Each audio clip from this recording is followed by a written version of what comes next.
An unannounced demolition exercise in Kubwa and Abuja community by Demolition Control, or UNIT's Federal Capital Development Authority, has left several businesses in ruins with owners and residents arriving the scene to find a pile of rubble where their means of livelihood once stood.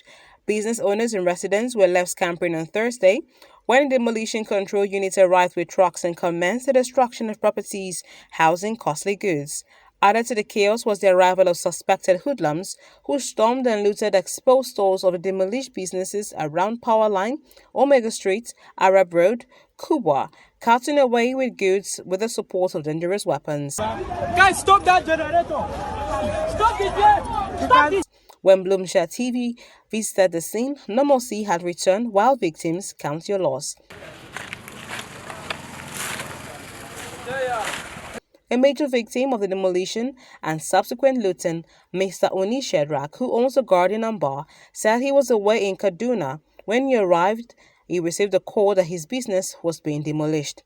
While narrating his loss, Shedrack expressed shock and concern at the speed and relative ease with which the armed hoodlums coordinated attacks on his business and others in the area too, looting away and carting away with costly items. Actually, I wasn't around. I traveled to Kaduna. So when I was in Kaduna, I had a call that my bar was being demolished.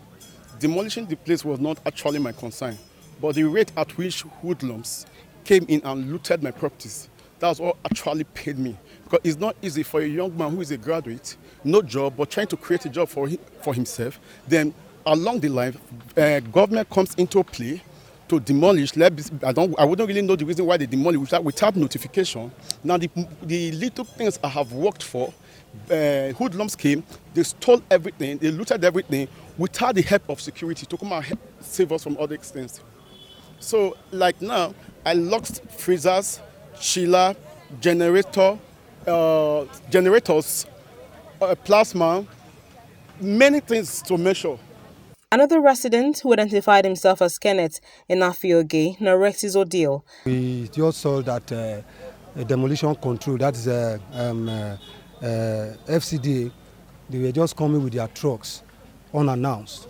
So the next thing we saw yesterday was that they started demolishing people's properties, the containers and everything. So after that, they finished the demolition. The next thing we saw hoodlums from different areas. They came, started looting people's property without even remorse at all. And they brought out machete, cutlass, knives and everything. So nobody can even near them. Everybody is afraid of his life. So they started looting people's property, fridge, generator, televisions, and they even took people's containers away.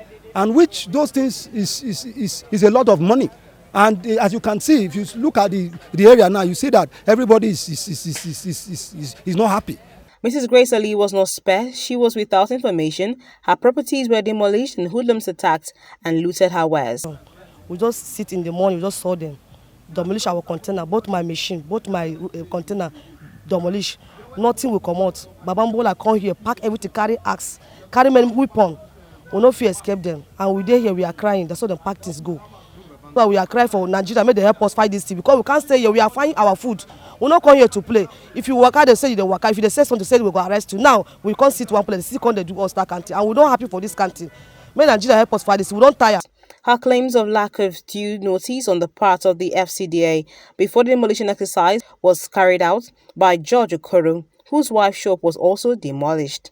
He described the incident as terrifying, saying with daggers drawn by the hoodlums, the looting spree can be likened to another NSAS crisis. It was terrifying. I have to tell you the truth. It was terrifying. The one that I encountered personally was one of them came to take this aluminium panel from one of the kiosks that was attached to my wife's shop. So immediately I confronted him, he just drew out a dagger, like, come and collect it.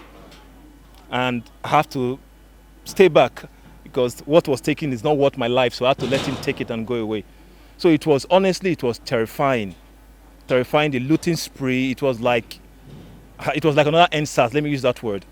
Another NSAS, because it was something that was, You cannot describe it, you can only experience it. It was terrible. Mr. Victor Adejugbe suspects FCDA must have embarked on the demolition to satisfy a particular interest. What else? He queried, saying after demolition and looting, some persons have started building the morning after. Get to know that what happened yesterday was purposely because of somebody to demolish people and leave. You understand? And after the demolition, the Hausa people comes around, cut away with people property. We are talking about the property is in the land, the economy is not going well. And why we development control in court comes around to demolish people property without notice.